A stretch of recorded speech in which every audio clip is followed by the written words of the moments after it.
안녕하세요 해밀리 여러분, H채널의 한창훈입니다. 반갑습니다. 2020년 3월 26일 비트코인 및 암호화폐 방송을 시작하도록 하겠습니다. 먼저 댓글로 좋은 의견과 질문, 정보 공유해주신 분들에게 감사 말씀드리고, 오늘 순서는 김연암동님, 코인참수님, 박빌부님이 올려주신 기사를 먼저 보고요. 차트는 다우, 코스피, 원달러 차트, 금선물 차트, 그리고 비트코인 차트, 비트 도미넌스. 비트코인 차트는 가락수님이 이제 의견 주신 거, 그리고 이제 리플 차트 간단하게 살펴보고, 그리고 이제 Q&A 보는 순서로 진행을 하도록 하겠습니다. 그러면 먼저 기사를 먼저 보도록 할게요. 김연암동님이 올려주신 기사고, IMF 중동 중앙아시아 10여 개국이 코로나19 구제금융을 요청을 했다라는 내용입니다. 내용을 잠깐 보면 IMF는 이사회 논의를 거쳐 가장 먼저 키르기스탄, 이름도 이제 어려운데, 의 비상자금을 지원할 전망이다, 이렇게 되어 있고, 지금 이제 이 나라 말고도 10여 개국이 구제금융을 요청한 상태다, 이렇게 되어 있습니다. 얼마 전에 이제 기사가 나왔었는데, 그 기사도 이제 잠깐 보면 이게 3월 17일자 기사예요. IMF 총재가 뭐라고 이야기를 했냐면 1조 달러의 대출 여력이 있다, 이렇게 이야기를 했습니다. 저는 이제 이 기사를 보면서 어떤 느낌을 받았냐면, IMF에서 우리가 지금 돈이 이만큼 있는데 이 돈을 쓰면 우리도 이제 할 수 있는 어떤 여유는 없다라는 거를 이제 이 기사를 통해서 이야기하지 않았나, 이런 생각이 들었고, 지금 이제 코로나 사태로 인해서 굉장히 어려움을 겪고 있는 나라들이 많습니다. 뭐 개인이나 뭐 기업들도 어려움을 겪고 있지만 국가별로도 굉장히 이제 어려운 처지에 있는 국가들이 많은 상태인데, 지금 뭐 중동, 중앙아시아 이런 10여 개국이 IMF 이제 구제금융 요청을 하고, 거기에 더해서 이제 유럽이라든가 이런 좀 어느 정도 경제 사이즈가 되는 나라들까지 구제금융을 요청하게 됐을 때는, 그때는 이 1조 달러, 이 1조 달러 대출 여력이 이제 바닥이 날 것이고, 그렇게 됐을 때는 IMF에서도 분명히 이제 유동성을 확보할 수 있는 어떤 다른 수단이 필요하게 될 거다, 이렇게 이제 보고 있습니다. 다음으로 다음 기사 보도록 할게요. 코인 참수님이 이제 올려주신 기사고, 국민일보 기사입니다. 쌀 때 자녀의 우량주를 사주자, 부모들로 붐비는 객장, 이렇게 되어 있고, 제가 이틀 전에 그때 이제 증권사에 가봤어요. 갔더니 그때 증권사에 굉장히 사람들이 많이 있었습니다. 평상시와는 다르게 사람들이 굉장히 많이 있었다라는 거죠. 저는 이제 거기서 느꼈던 게 뭐냐면, 지금 바닥이라고 느껴지지 않았다. 그러니까 바닥 같은 경우에는 시장이 오히려 어느 정도 이제 변동성이 커진 상태에서 좀 잠잠해지는 그 상태를 거쳐서 바닥을 탈출하는 이제 그런 모습이 나와주는데, 지금은 이렇게 객장에 사람들이 붐비는 게 오히려 어떻게 보면 지금 이제 하락이 본격적으로 이제 시작될 수도 있겠구나, 이런 생각이 들었습니다. 제 개인적으로는 증권사 이제 투자자 예탁금 추이를 이렇게 살펴보면 3월 10일부터 해서 계속해서 돈이 늘어났어요. 이 매수 대기 자금이 지금 32조 9천억에서 뭐 40조 9천억으로 거의 이제 8조 정도 추가로 늘어났는데, 이 정도 돈이 만약에 암호화폐 시장으로 들어오면, 굉장히 이제 암호화폐, 이런 개인들 돈이 암호화폐 시장으로 들어온다라고 하면 암호화폐 같은 경우는 크게 이제 상승할 수 있지 않을까, 그런 생각도 해봤습니다. 내용을 잠깐 이제 읽어보면, 요즘 하루에 40에서 50명씩 오시는 것 같아요. 평소에 그 절반도 안 됐죠. 다른 지점은 점심도 못 먹을 정도로 바쁘대요. 이렇게 이제 이야기를 했습니다. 밑에 조금 더 이제 살펴볼게요. 서울의 한 증권사 직원은 요즘은 미성년 자녀 계좌에 투자할 종목도 부모들이 다 알아서 골라오신다, 라고 이야기를 했고, 단순한 묻지마 투자가 아니라 국내외 우량주, 상장 지수 펀드까지 다 잘 알고 오시는 분들이 많다라고 이야기를 했습니다.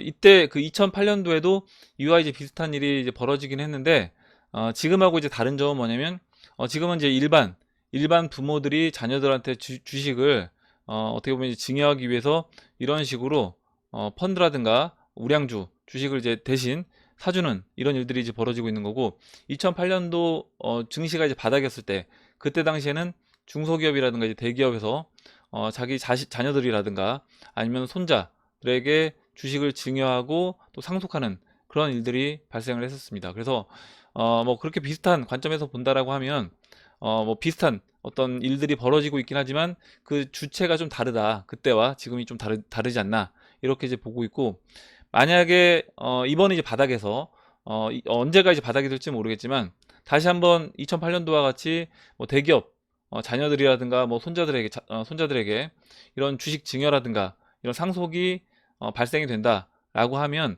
그때는 좀 바닥일 확률이 높아 보인다라고 생각을 합니다. 밑에 좀 더 이제 읽어볼게요. 마지막으로 증권가의 이제 시선이 걱정 반 기대 반이다. 증권사 관계자는 주식 투자란 기업과 산업의 전망 및 분석을 바탕으로 이루어져야 한다 하면서 단순히 우량주만 사두면 오를 거라는 생각은 위험하다라고 지적을 했습니다. 그리고 이제 자녀의 계좌 개설은 부모와 자녀가 금융지식을 쌓는다는 점에서는 바람직한 부분이다라고 이야기를 했다라고 합니다. 이를 통해서 이제 증시가 활성화가 계속 이루어졌으면 하는 바람이다라고 이야기를 했는데, 뭐 이거는 증권사에 이제 일하는 관계자이기 때문에 당연히 이런 관점에서 이제 보지 않을까 이렇게 생각을 해봤습니다. 다음 기사는 이제 박빌부님이 이제 올려주신 기사인데, 한국형 양적 완화가 시작이 됐다 하는 무제한 자금 공급을 결정했다라는 내용입니다. 내용을 잠깐 살펴보면 한국은행이 이 코로나19 확산에 따라서 금융시장 불안을 해소하기 위해 다음 달부터 3개월간 금융회사에 유동성을 무제한 공급하기로 결정을 했다라고 되어 있고, 환매 조건부 채권, RP 매매 대상 증권에 한전 등 8개 공기업 특수채를 추가하고 공개시장 운영 대상 기관에 11개 증권사를 포함했다 이렇게 되어 있는데, 우선은 이런 한전 등 8개 공기업 이런 특수채를 추가한 내용으로 좀 한정적으로 유동성을 공급하는 이런 모습이 나오는데, 나중에 좀 더 범위가 확대돼서 회사차에 어떤 무제한 유동성을 공급하겠다 이런 식으로 이제 범위가 확대된다라고 하면, 그때는 우리나라도 이런 정책 결정에 의해서 베네수엘라라든가 뭐 아르헨티나처럼 하이퍼 인플레이션으로 이제 갈 수도 있는 상황이 마련이 된다라고 이제 보시면 될 것 같고, 그렇게 됐을 때는 지금 사람들 대부분이 현금이 왕이다 이렇게 이야기를 하는데, 그렇게 이제 하이퍼 인플레이션으로 간다, 돈이 오히려 종이가 된다, 휴지가 된다 이렇게 됐을 때는 빨리 내가 갖고 있는 이런 특히 이제 원화 같은 경우를 빨리 자산시장으로 옮기는 게 필요하다라고 생각을 합니다. 이거 이제 하느니 어떤 결정을 하는지 그 부분을 이제 지켜보면 될 것 같아요. 다음 기사 보도록 하겠습니다. 무디스 4개 지방은행과 IBK 투자증권 신용등급을 하향 검토했다 이렇게 되어 있고, 그 무디스에서 국제신용평가회사인 무디스에서 부산은행, 대구은행, 제주은행, 경남은행의 신용등급을 하향 조정 검토 대상에 올렸다라고 이야기를 했습니다. 이 부분이 뭐가 문제가 되냐면, 이렇게 신용등급이 하향 조정됐을 때는 이런 은행들이 자금 확보하는 것도 이제 어려워지고, 자금을 확보한다고 하더라도 이자 비용이 예전보다 훨씬 더 이제 많이 들어갈 수밖에 없게 되는 겁니다. 거기에 더해서 지금 이런 기사를 접한 이 은행의 이제 고객들 입장에서 본다라고 하면 뭔가 문제가 있나 보다, 은행이 뭔가 문제가 있기 때문에 좀 이제 위험할 수도 있겠다라는 생각이 들 것이고요. 그런 고객들이 많아지면 많아질수록 지금 중국이라든가 미국에서 이제 벌어지고 있는 그런 은행 예금 인출 사태, 뱅크런이 발생될 수도 있다. 이렇게 이제 보시면 될 것 같습니다. 다음 기사 이제 보도록 할게요. 다음 기사 이제 한국경제 기사고, 잠깐만요. 예. 한국경제 기사고, 김현석이 이제 월스트리트 나온데, 금융시장은 반등을 했으나 실물 경기는 냉각. 그래서 이제 괴리가 오히려 커졌다. 이렇게 되어 있습니다. 다우지수가 2112포인트 11.37% 상승을 했다. 1933년 이후에 가장 큰 상승폭이다. 125년 미 증시 역사상 5번째로 높게 오른 날로 기록이 됐다라고 적혀 있습니다. 2조 달러 이 재정부양책에 합의를 일단 했습니다. 오늘 이제 이따가 잠시 뒤 바로 다음 기사가 이제 그 내용인데, 그 발표로 인해서 이렇게 이제 증시가 크게 이제 반등을 해줬는데, 이 부분에서 밑에 잠깐 이제 내용을 좀 살펴볼게요. 신용평가사들은 자금난을 맞게 된 기업들의 신용등급을 줄줄이 내리고 있다. 이날 S&P 글로벌은 델타항공의 신용등급을 BBB-에서 BB로 2단계나 떨어뜨렸고 정크분으로 강등을 했다. 피치는 보잉의 장기 신용등급을 기존 A-에서 BBB로 하향을 시켰다라고 되어 있습니다. 그래서 이날 이제 뉴욕 증시의 상승은 낙폭 과대에 따른 반등이다. 일종의 우리가 이제 이야기하는 데드캣 바운스다. 이렇게 이제 보는 시각이 많다라는 겁니다. 그리고 리밸런싱의 어떤 수요도 있을 수 있다. 지금 증시가 갑자기 한 30% 넘게 이제 빠지다 보니까 리밸런싱 자금들이 일정 부분 들어오면서 거기에서 반등이 나왔다. 이렇게 이제 보는 분들도 있고요. 예전 이 역사 데이터를 잠깐 살펴보면 이번에 이제 반등했던 부분이 이 2020년도 3월 24일, 3월 13일에 반등했던 이 부분이 거의 이제 10위 안에, 역사적으로 미국에서 10위 안에 이제 기록이 되어 있는데, 그 나머지 기록들은 그럼 언제 있느냐? 2008년도 경제 위기 때, 그리고 1929년도부터 1932년 경제 대공황 때 이와 같이 크게 상승해주는 반등이 나왔다라는 거죠. 그 얘기는 이번에 이렇게 반등이 나온 이 부분도 이게 시장이 진짜 좋아서 이렇게 10% 가까운 상승이 나온 게 아니라 1929년도, 1930년대 초반 이때와 같이 경제 대공황 이 시기로 우리가 이제 볼 수 있는 것이고, 그리고 2008년도 10월 달에 이렇게 급반등했던 그때 2008년도 10월 달에 그 서브프라임으로 들어가는 초입부였다라고 이제 보시면 될 것 같은데, 그때와 같은 지금 위치가 그때와 같은 위치로도 이제 볼 수 있다. 이렇게 그냥 보시면 될 것 같아요. 그래서 이번 상승이 진짜 상승이 아니라 어떻게 보면 그냥 단기 낙폭 과대에 따른 데드캣 바운스다. 이렇게 이제 보시면 될 것 같습니다. 단기에 30% 넘게 떨어졌기 때문에 상당한 폭의 기술적 반등이 충분히 이루어질 수 있다라고 이야기를 했고, 실제 코로나 바이러스 확산 상황이 해결된 게 아니며 문제가 없어진 것도 아니다 라면서 변동성이 좀 더 낮아져야 금융시장도 정말 안정됐다고 볼 수 있을 것이라고 덧붙였습니다. 이렇게 이야기를 했는데, 저는 이제 이 마지막 부분이 좀 중요하다라고 생각을 해요. 무슨 얘기냐면, 지금 오히려 이제 암호화폐 시장이 지난번 그 단기 급락 이후에 변동성이 확대되고 지금 거의 이제 한 열흘 정도 넘게 이렇게 굉장히 이제 수렴하는 변동성이 축소되는 이런 모습을 볼 수 있습니다. 이게 오히려 낫다라는 거죠. 지금 이런 상황이 오히려 이제 바닥 징후가 될 수 있다. 지금 다우라든가 코스피처럼 급락하고 급등하고 막 5%, 10%가 아무렇지도 않게 이제 벌어지는 이런 일들이 이제 벌어지는 상황은, 이거는 상황이 해결된 게 아니고 오히려 더 위험한 그런 요소로 받아들여야 된다라고 생각을 합니다. 이렇게 이제 보고 마지막 기사 하나만 볼게요.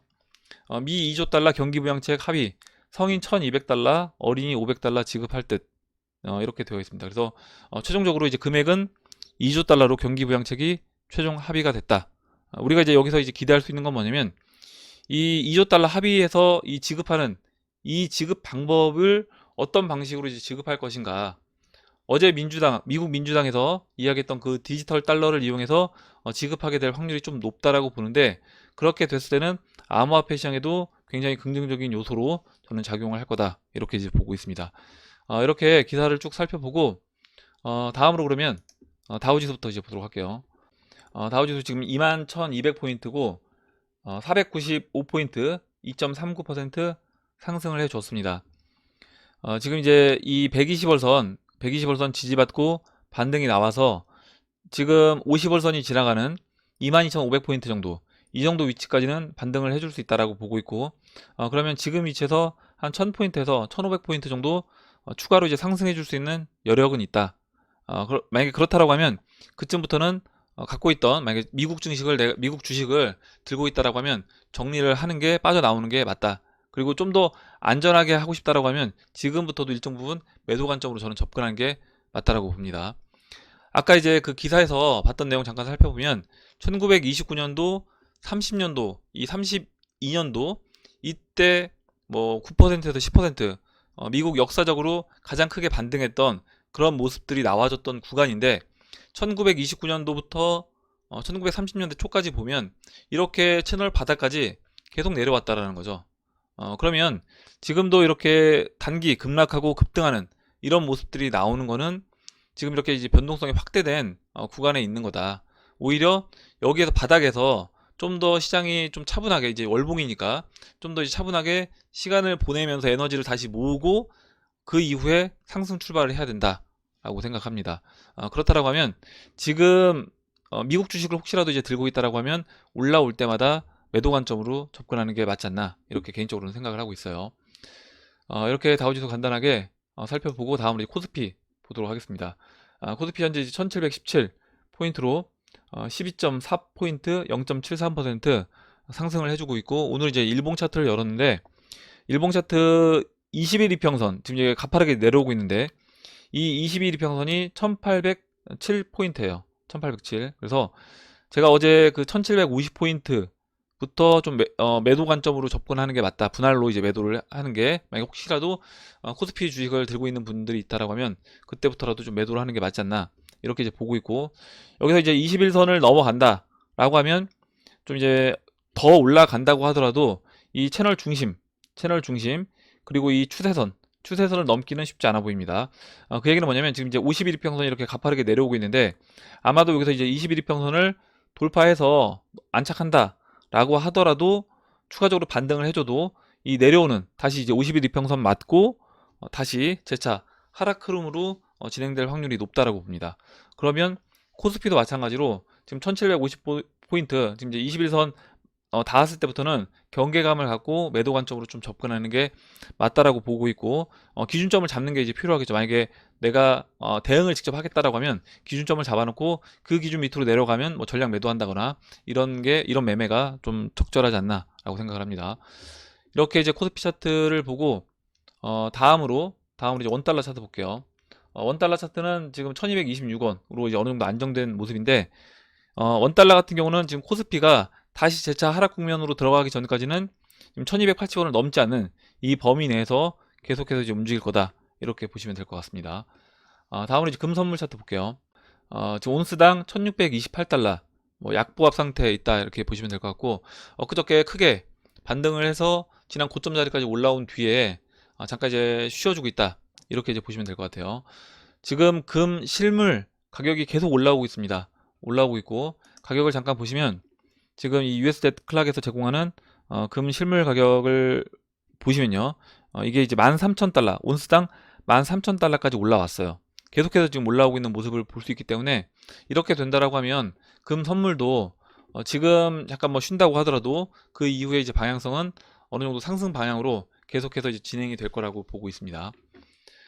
다음으로 이제 비트코인 차트 보겠습니다. 현재 이제 6,709달러로 뭐 보합에 있다, 이렇게 이제 보시면 될 것 같고, 거의 뭐 한 6거래일, 7거래일 동안 큰 변동사항 없이, 지난번에 이제 급락 나오고 거래량 터지면서 변동성을 이제 보인 이후에 지금은 계속해서 이제 변동성 축소 구간, 수렴 구간으로 접어들고 있다. 그래서 에너지를 모은 다음에 다시 한번 이제 방향성을 보여줄 거다, 이렇게 이제 생각하는데, 지금 비트코인 차트도 4시간 봉에서 보시면 이렇게 역회된 숄더 패턴으로 이제 볼 수 있고요.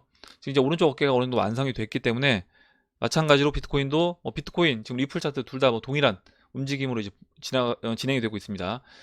지금 리플 같은 경우는 그냥 비트코인 따라서 같이 움직이고 있다, 이렇게 이제 보시면 될 것 같고, 비트코인이 여기서 오른쪽 팔을 만들어주는 그런 상승이 나와준다라고 하면 리플도 같이 따라가서 상승해주는 그런 모습으로 진행될 거라고 보고 있어요.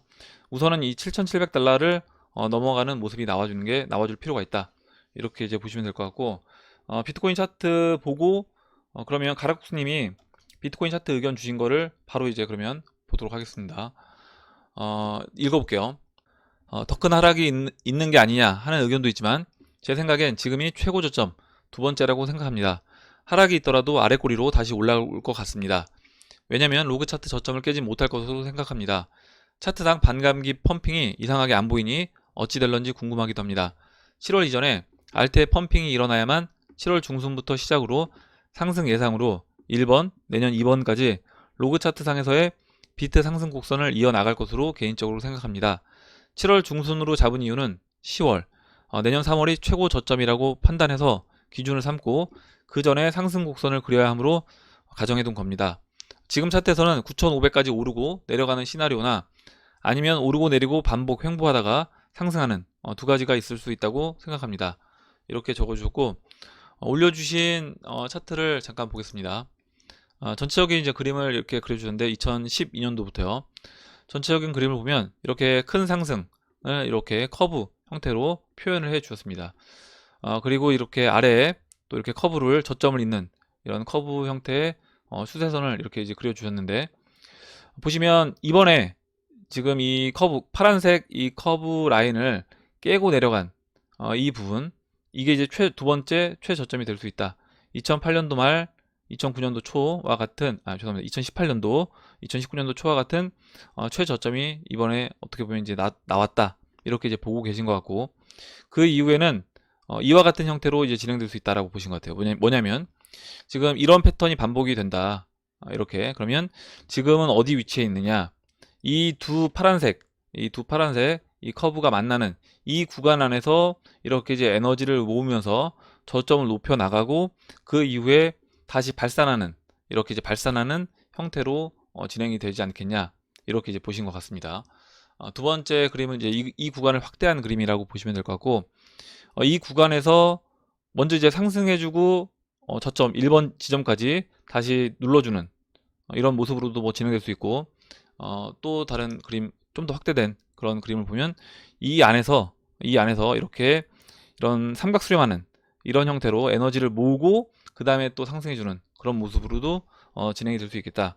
어찌 됐든 간에 지금 구간은 비트코인 전체 국면에서 봤을 때 굉장히 싼 영역을 지나서 매수할 수 있는 매수 구간으로 봐야 된다, 이런 의미로 차트를 올려주신 것 같습니다. 이렇게 이제 가락수님이 의견 주신 거 보고요. 다음으로 이제 비트코인 도미넌스 차트 보도록 할게요. 도미넌스 이제 어제보다 추가적으로 좀 더 올라왔어요. 67.91까지 올라왔고, 지금 이제 202평선 저항 받고 있는데, 이 202평선을 돌파하는지 그 부분을 이제 지켜보면 될 것 같고요. 월봉에서 지금 큰 저항이 있습니다. 월봉에서 보시면 지금 201평선을 넘어간다고 하더라도 저는 이제 월봉에서 이 50월선, 계속해서 초록색 이 50월선 저항은 맞고 떨어졌어요. 맞고 떨어졌기 때문에 이번에도 마찬가지로 201평선을 넘어가 준다. 넘어가 준다고 하더라도 이 50월선 이평선을 돌파해서 추가로 상승하는 그런 그림은 나오기는 좀 쉽지 않다, 이렇게 이제 보고 있습니다. 그렇다고 하면 지금 이제 뭐 스토캐스틱 보조지표도 월봉에서 이렇게 아래로 내려오는, 지금 이제 아래로 내려오기 시작했기 때문에 여기서 아직까지 하락이, 어떻게 보면 지금은 하락이 시작되는 그런 국면에 있다. 이 비트코인 도미넌스도 하락이 시작되는 그런 국면에서 어떻게 마지막으로 반등을 해준 게 아닌가, 이렇게 보시는 게 저는 맞다라고 봅니다. 다음으로 이제 리플 달러 차트 보도록 하겠습니다. 뭐 어제와 이제 크게 변동사항은 없는데, 제가 이제 오늘 한 가지 이제 말씀드리고 싶은 건 뭐냐면, 우선 지금 리플 같은 경우는 아까 이제 방금 전에 봤던 비트코인 차트 그리고 비트코인 도미넌스 차트 생각해 본다라고 하면, 지금 이제 비트코인의 영향을 받아서 비트코인 따라서 이제 움직이고 있다, 이렇게 이제 보시면 될 것 같고, 여기서 이제 비트코인 영향력을 벗어나려면 결국에 이제 비트코인 도미넌스 차트가 그 상승 쐐기를 깨고 아래로 좀 쏟아지는 그런 모습이 나와줘야지 XRP가 약간 별도로 움직이는 모습이 나올 거라고 이제 보고 있는데, 제가 오늘 그 120주 이평선을 살짝 바꿔봤습니다. 지금 이 검정색 원래 이제 120주 이동평균선인데요. 이 검정색을 120주가 아닌 117주로 바꿨어요. 120주 같은 경우는 지금 그냥 이렇게 평평하게 지나갑니다. 아직 안 꺾였어요. 근데 보시는 것처럼 이제 117주로 이렇게 바꿔보면 이렇게 살짝 꺾인 모습을 볼 수 있습니다. 그리고 2017년도에도 이렇게 이제 117주 이동평균선이 이렇게 이제 살짝 꺾이고 나서요. 꺾이고 나서 이 빨간색 추세선에서 양봉 지지받고 올라와 주면서 이 노란색 추세선 돌파해주고 그 이후에 상승을 하면서 이 꺾였던 117주 이동평균선이 바로 이렇게 돌아나가는 모습을 볼 수 있었습니다. 그래서 이제 이런 부분에서 봤을 때 120주로 하면 아직까지 보이지 않지만 117주 이동평균선으로 이렇게 이제 고쳐봤을 때는 이런 부분에서 2017년도와 비교했을 때 어느 정도 좀 공통적인 비슷한 부분을 찾아볼 수 있다. 그리고 이제 이때와 같은 좀 타이밍이 이제 있다라고 하면, 이번에 이 노란색 추세선을 돌파하는 흐름이 나오게 됐을 때 그때는 이와 같은 좀 상승을 기대해 볼 수 있지 않을까, 이렇게 이제 보고 있습니다. 예, 리플 차트 여기까지 보고 그럼 다음으로 이제 Q&A 이어서 보도록 하겠습니다. 먼저 이제 행복의 통로님이 적어주신 내용부터 보도록 할게요. 자산이 풀리는 이유가 유가 때문인 것 같은데, 유가와 함께 차트를 보시면 모든 정책들이 유가 문제가 터진 이후부터 유가 이슈에 맞춰서 모두 빠르게 나오고 있습니다. 러시아와 사우디 그리고 미국과 오펙의 이슈에 따라 시장 경제가 지금 흘러가는 것 같습니다. 이 부분에 대한 부분을 놓치고 있으시고 자꾸 시장의 자금이 풀려 기존 화폐에 대한 가치 하락으로 디지털 자산 쪽에 대한 인식이 달라질 기대 쪽으로만 너무 포커스가 맞춰져 있으신 것 같아 댓글 남겨봅니다. 미국이 자산을 풀기 시작한 게 유가 이슈로 인한 헤지 펀드들의 줄도산을 막기 위한, 결국 헤지 펀드들이 도산이 시작되면 최종적으로 중국에게 주요 기업들의 주도권을 내주지 않을까 하는 염려 때문에 이렇게 자금을 풀기 시작하는 게 아닐까. 결국 디지털 자산과는 크게 관련성이 없을 수도 있을 것 같다는 생각이 듭니다. 이렇게 이야기를 해주셨고, 먼저 행복의 통로님이 이야기해 주신 부분은 맞습니다. 뭐냐면 일정 부분 당연히 유동성을 공급하는 데 있어서 헤지 펀드들이 도산되는 부분이 문제가 될 수 있기 때문에 이 부분에서 이제 유동성을 공급해줬다. 이 부분도 맞는 이야기이긴 한데, 좀 더 전체적인 측면으로 본다라고 하면 이런 헤지 펀드들 도산, 유가에 의한 뭐 헤지 펀드들 도산뿐만 아니라 주식시장이 지금 무너지고 있는 부분, 채권시장 붕괴, 여러 가지 시장들 다 복합적으로 지난번에 이제 금융시장도 같이 빠졌었고요. 이런 부분에 있어서 유동성이 이제 부족하다 보니까 유동성을 이제 공급해줬다, 이렇게 보시면 될 것 같고, 제가 말씀드리고 싶은 건 뭐냐면, 이 유동성을 공급하는 이유가 뭐냐, 지금 시장에 이렇게 많은 돈을 쏟아붓고 있음에도 불구하고 그 돈들이 과연 어디로 가고 있는 거냐, 그 부분을 이제 이야기하고 싶은 거고, 이게 그러면 지금 우리가 쓰고 있는 이 법정화폐 유동성을 계속해서 공급을 해준다라고 해서 이 부분들이 완전히 근본적으로 이제 해결이 될 수 있느냐? 지금 시스템에서는 저는 이제 해결하기가 어렵다라고 보고 있는 거죠. 그렇다라고 하면 시스템을 완전히 리셋하고 새로운 시스템으로 교체를 해야 된다, 이렇게 이제 보고 있는데, 그 새로운 시스템이 뭐가 될 것이냐라고 했을 때 지금 쭉 상황을 보면 이거는 우리가 지금 투자하고 있는 이 디지털 자산이 저는 어떤 해결책이 될 수 있다라고 보고 있기 때문에 디지털 자산에 투자를 하고 있는 것이고, 만약에 이제 행복의 통로님이 봤을 때 디지털 자산 쪽으로 돈이 가지 않을 거다, 그리고 디지털 자산이 해결책이 될 수 없다라고 판단하신다라고 하면 이 부분에서는 의견이 달라질 수 있는 겁니다. 의견이 달라질 수 있는 거기 때문에 이렇게 됐을 때는 암호화폐 이제 뭐 투자를 안 해도 되겠죠. 그래서 이제 이거는 어디까지나 이제 제 의견이고, 저는 이제 이렇게 생각하고 있기 때문에 당연히 암호화폐에 지금 비중을 실어서 투자를 하고 있다, 디지털 자산에 투자를 하고 있다, 이렇게 이제 보시면 될 것 같습니다. 이렇게 행복의 통로님이 이제 이야기해 주신 부분 같이 봤고요. 다음으로 이제 FC 사냥개님이 의견을 주신 부분 읽어보도록 하겠습니다. 가끔 H채널 이장님 채널에 비트시황 올려드리고 있는데요. 오늘은 최악의 시나리오 예측했는데 그냥 참고로만 봐주세요. 코로나19로 인한 전세계 금융이 초토화되고 있는 현실에 비트 역시 금융의 한 축에서 힘이 없어 보여집니다. 저는 투자에서 늘 최악의 시나리오를 염두에 두고 투자하는 스타일이라 큰 손실은 늘 피하곤 합니다.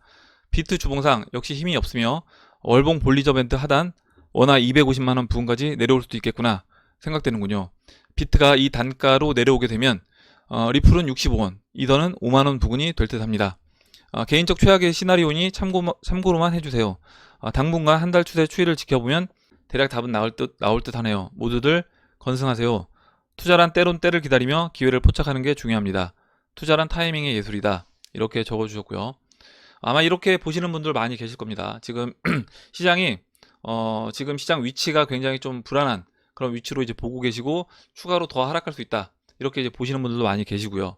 그리고 이렇게 빠졌을 때 매수하기 위해서 지금 매도를 했다가 현금화 시켜놓고 대기하고 있다가 빠졌을 때 매수를 하겠다. 그리고 또 주식시장과 요즘에 뭐 동조화해서 커플링된 움직임을 보이고 있기 때문에 주식시장을 안 좋게 본다라고 하면 주식시장 빠질 때 암호화폐 시장도 추가적으로 또 하락할 수 있고, 그 부분에서 일정 부분 현금화했다가 밑에서 받겠다, 이렇게 이제 하시는 분들도 많이 계실 거라고 봅니다. 그래서 이거는 그러니까 워낙 이제 많은 분들이 있고 투자 스타일이 다 다르기 때문에 내가 이렇게 하실 수 있는 분들은 이렇게 이제 FC 사냥개님처럼 하시면 되는 거고, 저 같은 경우는 지금도 싸고, 아까 이제 봤던 가락수님처럼요, 의견처럼 지금도 저는 매수 위치로 봐야 된다. 그리고 여기서 물론 더 빠져서 아래 꼬리를 달고 뭐 찍고 올라오더라도 그래도 매수 관점으로 보는 게 맞다 라고 생각을 합니다. 그래서 뭐 원화채굴을 하든 제 용돈을 조금씩 아껴서라도 만약에 이렇게 가격이 내려온다라고 하면 추가로 계속해서 그냥 매수 관점으로 저는 이제 대응할 생각이고요. 만약에 진짜 이렇게 3분의 1 토막이 난다, 지금 가격대에서 3분의 1 토막이 난다라고 하면 그때는 전체 포트폴리오를 약간 리밸런싱 할 필요도 있다 라고 생각을 합니다. 뭐냐면 뭐 달러라든가 엔화라든가 일정 부분 다른 자산에 투자되어 있는 부분을 리밸런싱을 통해서 이 암호화폐로 이렇게 자산이 큰 폭으로 빠진 상황이기 때문에 그때는 리밸런싱을 통해서 다시 한번 자산 배분을 할 필요도 있다 라고 생각을 합니다. 이렇게 이제 FC 사장님이 좋은 의견 주셔서 같이 봤습니다. 다음으로 이제 사무엘님이 적어주신 내용 보겠습니다. 최근 들어 달러 화폐 가치 하락에 대해 곰곰이 생각해 봤습니다. 100년 동안 95%의 가치가 하락했기 때문에 달러 가치가 제로가 될 것이다. 가설 1, 100년 동안 95%가 하락했다면 나머지 5% 하락하는 데는 얼마나 소요될까? 가설 2, 화폐 가치는 상대적인데 다른 나라 화폐는 하락하지 않을까? 다른 화폐가 달러보다 더 강할까? 가설 3, 달러가 지금보다 실물 자산에 비하여 가치가 하락하더라도 다른 화폐보다 강하면 어떻게 될까? 거시경제를 연구하시는 분과 경제공황에 대해 토론을 하면서 세계의 1위 국가가 바뀔 정도의 슈퍼 경제공황이 오면 금도 실물 자산도 모든 것이 하락한다고 했습니다. 제가 그분과의 대화에서 던진 질문이었습니다. 그럼 먹고 냉난방을 해야 하고 필수 생활품인 식량의 가격이 천정문지로 오르겠네요. 왜 월급 받아서 계란 한 판의 가격이 베네수엘라처럼 한 달 월급 가격이 되면 식량을 생산할 수 있는 토지와 모든 생활, 산업활동을 가능하게 하는 에너지 자원의 가격이 폭등하지 않을까요? 물론 경제 생산이 감소하니 석유도 식량도 계속해서 내릴까요? 저는 이러한 근본적인 문제에 대해서 내린 소견은 그렇습니다. 달러의 가치가 제로로 간다는 것 또한 금융세력이 유도하는 것이 아닐까 하는 점입니다. 화폐 가치는 그 국가의 경제력에 의해 지지되는 것입니다.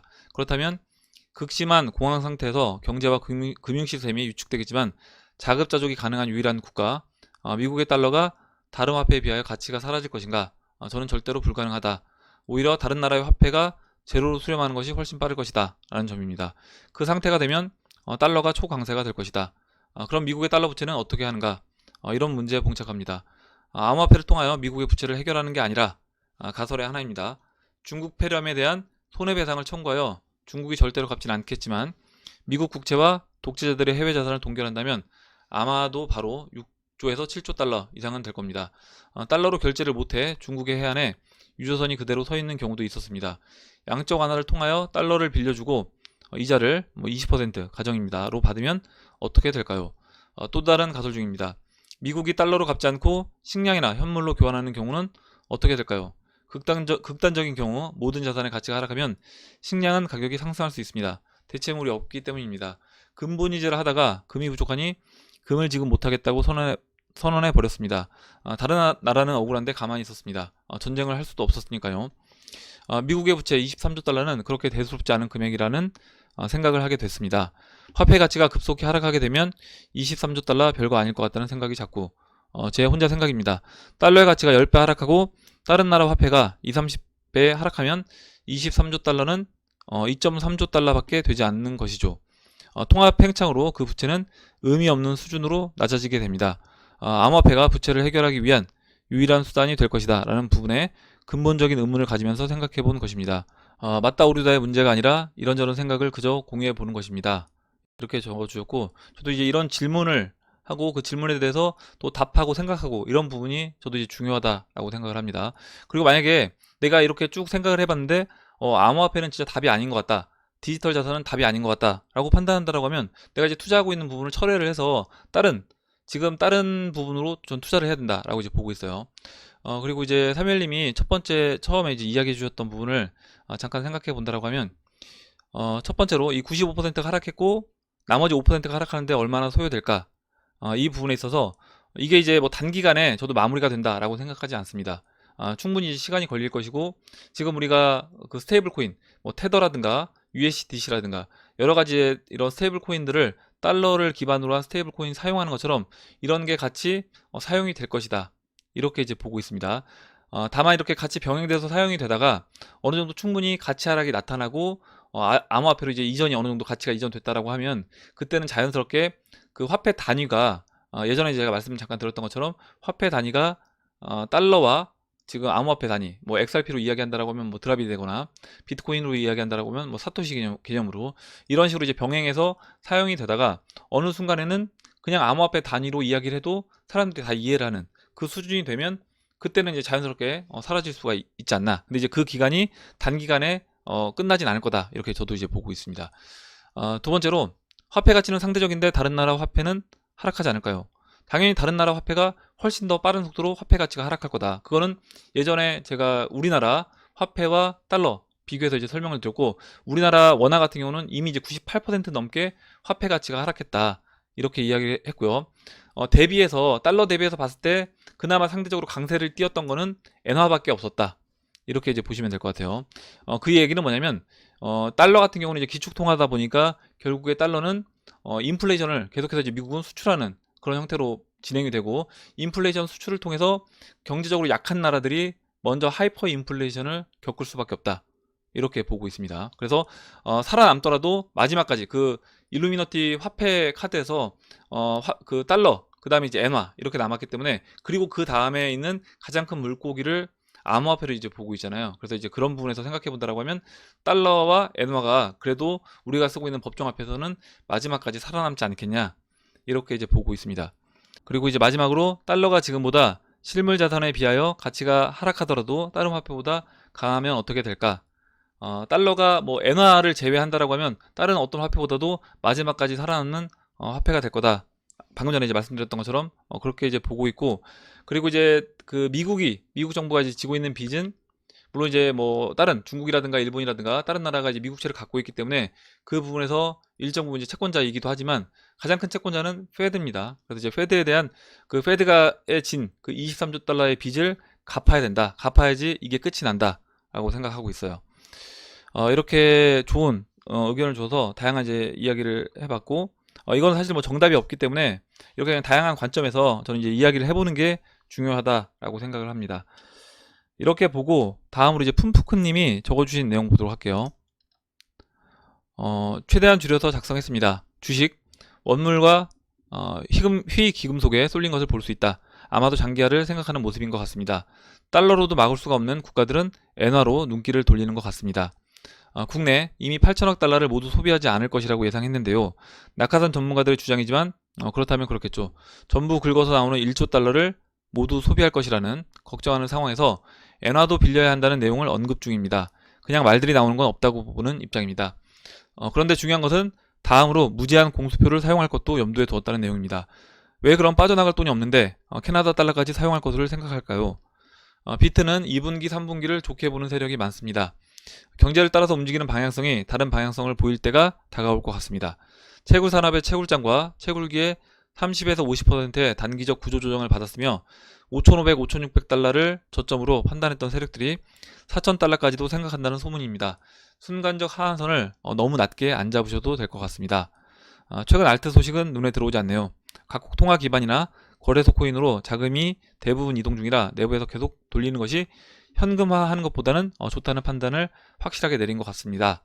이렇게 적어주셨고, 지금 테더화가 계속해서 이제 발행이 됐는데 2019년도 말에 테더화가 그 6,000달러에서 3,000달러까지 빠질 때 테더화가 이제 빠져나갔던 것처럼 지금은 빠져나가지 않고 계속 거래소에 이제 머물러 있다는 거죠. 아마 이제 마지막 그 부분이 이 이야기를 해주신 것 같습니다. 어찌됐든 이런 자금들이 거래소 안에서 지금 움직이고 있다. 이 부분은 그나마 다른 시장보다는 여기에서 뭔가 기회를 노리고 있지 않냐, 이런 의미로 작성을 해주신 것 같습니다. 이렇게 보고 다음으로 사이드카님이 다우존스 지수가 적어도 채널 중반까지 내려와야 스타트할 수 있지 않을까요? 주식시장 지표로 기다려 보아야겠습니다. 이렇게 적어주셨고, 다우지수가 이제 채널 중반까지 내려온다라고 하면 한 15,000포인트에서 뭐 11,000포인트 이 정도였던 것 같은데, 그 정도까지 저도 이제 빠지면 어느 정도 움직임이 나오지 않을까. 그리고 그 정도로 다시 내려왔을 때 그때 공포 구간으로 이제 들어가고, 그렇게 된 상황에서 지금 더 이상 페드라든가 뭐 IMF라든가 이런 기관에서 해줄 수 있는 여력이 없다. 이미 이제 우리가 쓸 수 있는 카드는 다 사용을 했다라고 하게 되면 그때 오히려 이제 대중들은 정말 이제 혼돈 상태로 이제 들어갈 수 있지 않겠나. 그리고 그때 암호화폐가 약간 빛을 보지 않겠냐, 이런 의미로 작성을 해주신 것 같습니다. 저도 이제 그런 관점에서 이제 보고 있어요. 이렇게 보고 다음으로 비선이움님이 보통 CME 선물 시장처럼 세력들은 자기들이 이익이 되는 영역에 숏을 치든 롱을 치죠. 지금 유튜브 공간 역시 전 세계에 셀 수 없는 수많은 유튜버들이 하락 및 상승 관점이 다양한데요. 전 세계 유튜버들의 상하부 관점을 판단하는 매크로가 있는지 모르겠지만 CME 선물 차트처럼 활용할 수 있다는 생각입니다. 전 세계 언어가 다른 유튜버들을 각기 다른 모든 언어는 기본이고, 각각 다른 국가 유튜버들이 실시간 분석 통계를 파악하여 자신들의 이익을 또한 충족시키는 중이 아닐까, 이런 생각을 해봤습니다. 이렇게 적어주셨는데, 뭐 이런 부분도 예전에 이제 그 와사비님도 이와 같은 비슷한 이야기를 해주셨습니다. 이런 부분을 세력들이 이제 이용할 수 있다, 이렇게 이야기를 해줬고, 뭐 이런 부분도 충분히 가능하다라고 생각을 합니다. 이렇게 보고 다음으로 이제 범사 감사님이 적어주신 내용 보겠습니다. 유엔 사무총장이 송금 수수료 제로로 낮춰야 한다 했다는데, 송금 시장을 타겟으로 하고 있는 XRP에는 어떤 영향이 있을까요? 이렇게 적어주셨고, XRP 뭐 리플사에 저는 긍정적인 영향을 줄 수 있다 라고 보고 있고, 뭐 유엔 사무총장이 딱 집어서 리플렛이라고 이야기를 하진 않았지만, 이야기할 수도 없겠죠. 할 수 없지만 뭐 이건 이제 시간이 지나가 보면 어떤 것을 염두에 두고 유엔 사무총장이 이야기를 했는지 그 부분은 이제 나중에 알 수 있지 않을까, 이렇게 이제 봅니다. 그래서 뭐 이 부분에 대해서 나쁜 영향을 줄 건 없다라고 생각해요, 개인적으로. 다음으로 이제 오스김치님이 써주신 내용 볼게요.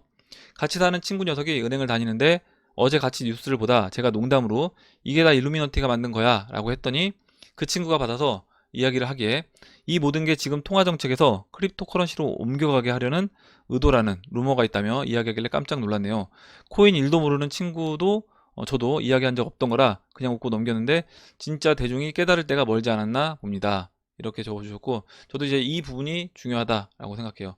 대중들이 모두 이 시장에 대해서 이제 깨닫고 우리가 지금 쓰고 있는 법정 화폐 이렇게 무제한 양적 완화를 통해서 공급이 된다라고 하면 정말 이것에 대한 가치가 얼마나 있겠냐라는 의구심이 들기 시작하면 그때는 우리가 투자하고 있는 이 암호화폐 시장에 사람들이 이제 관심을 보일 것이고, 그렇게 됐을 때는 당연히 가격 상승도 따라올 것이다.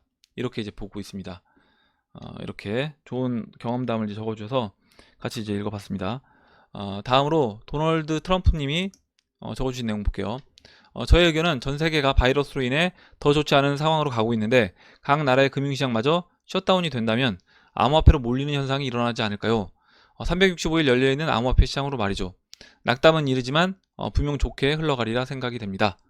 써주셨고, 만약에 뭐 지금 이제 이런 이야기, 비슷한 이야기들이 여러 개 나오고 있습니다. 지금 이제 인터넷이 좀 느려지고 있긴 하는데 저도 이제 와이파이가 최근에 한 며칠 전부터 와이파이가 잘 되던 게 잘 안 돼요. 잘 안 되고, 지금 유선도 저는 이제 PC 문제인 줄 알았는데 유선 인터넷도 굉장히 좀 버벅됩니다. 버벅되고 느려져서 이게 뭔가 물론 이제 지금 그 기사로도 이제 몇 가지 나왔는데, 그 기사에서는 이 코로나 바이러스로 인해서 집에서 재택근무하는 사람들이 많아지고 또 집에만 있는 사람들이 많아지다 보니까 인터넷이 약간 과부하가 걸려서 이런 부분에서 문제가 발생됐다. 뭐 이렇게 이제 이야기를 하는데, 이게 또 어떻게 보면 우리가 예전에 작년 연말에 봤던 그 그림 한 장에서 맨 마지막 부분, 그 트럼프 대통령이 XRP를 들고 있는 그 사진으로 넘어가기 전에 마지막으로 그 시스템을 교체하는 상태에서 뭐 블랙아웃이 또 나오는 거 아니냐, 이렇게 이제 보는 분들도 계시기 때문에, 그렇게 되기 전에 먼저 우선적으로 갑자기 이제 블랙아웃이 되면 좀 이상하니까 먼저 인터넷 속도가 좀 느려지는 이런 현상이 벌어지고 있고, 그럼으로 인해서 블랙아웃이 됐다, 뭐 이렇게 이야기할 수도 있지 않을까. 약간 뭐 음모론적일 수도 있지만 이런 부분을 생각해 봤습니다. 그리고 또 이제 실제 인터넷이 느려졌어요. 아마 여러분들 중에서도 인터넷 느려지신 분들이 꽤 있으실 것 같은데, 저는 이제 인터넷이 느려졌습니다. 와이파이도 잘 안 되더라고요. 이렇게 트럼프님이 써주신 내용 봤고, 다음으로 이제 올 즐겁게님이 알트 상승장이 다가오는 것 같습니다. 리플을 주로 봤을 때 20G평이 50G평을 다 당겨놨네요. 일전에 말씀드렸던 이평 간격이요. 4월 초중쯤 올라탈 것 같습니다. 아직은 이격이 좀 있어 보입니다. 이렇게 리플 차트에 대한 의견을 주셨습니다. 많이 지금 내려왔어요. 마지막으로 한 분만 더 보고 좀 마무리하도록 하겠습니다. 홍신님이 적어주신 내용 보고 마무리하도록 할게요. 시장은 불확실성 해소를 원하는데 불확실성이 점점 커지기만 하는 것 같습니다. 빅스 인덱스도 2008년 수준이고요. 그래서 개인들이 주식시장에 들어가는 게 위험해 보이네요. 주식 저점을 잡기보다는 변동성이 어떻게 줄어들지를 지켜보는 것도 괜찮을 듯 합니다. 주식이 항상 반등을 줬듯이 이번에도 줄 거라는 믿음이 있는데 장기 침체로 가면 5년 이상 밑에서 주가가 놀 수도 있지 않을까 싶네요. 이렇게 작성해 주셨고, 실제 그 다우지수 보면요, 경제대공황이 있었던 1929년도 32년도 이때 이렇게 바닥을 찍고 채널 바닥을 깨고 내려가고, 그 다음에 채널 중반 정도 넘어까지 이제 회복하는데 1937년 5년이라는 시간이 걸렸습니다. 32년부터 37년까지 5년이라는 시간이 걸렸고, 그 이후에 다시 채널 바닥까지 내려오고 다시 전 고점을 넘어가는데, 그러니까 직전 그 경제대공황 있기 전에 그때 고점 이 자리를 넘어가는 데는 시간이 거의 뭐 한 20년이 걸렸습니다. 그럼 이제 이번에는 만약에 이번에 다시 채널 뭐 중반까지 내려오든 채널 바닥까지 내려오든 내려온 이후에 회복하는데 홍신님이 이야기해 주셨던 것처럼 5년 정도 이렇게 이제 걸릴 수도 있는 것이고, 5년이 아니라 좀 더 짧게 그 위기를 벗어나려고 한다라고 하면 저는 그것을 하기 위해서 지금 우리가 투자하고 있는 이 암호화폐 디지털 자산이 만들어진 게 아닌가. 그리고 그것을 이용해서 그 유동성으로 인해서 이번에 올 그 위기를 극복하지 않을까, 이렇게 이제 생각하고 있습니다. 예, 오늘 여기까지 하고 마무리하도록 할게요. 오늘 나온 얘기 중에 여러분들 궁금하신 내용, 같이 이야기하고 싶으신 의견, 정보 있으시면 올려주시면 같이 이야기해보는 시간을 가져보도록 하겠습니다. 댓글 남겨주신 해밀리 여러분 감사드리고 끝까지 영상 시청해주신 해밀리 여러분 감사합니다. 그럼 이상으로 영상을 마치도록 하고, 영상이 도움이 되셨다면 좋아요, 구독 버튼 그리고 알림종 버튼을 눌러주세요. 감사합니다.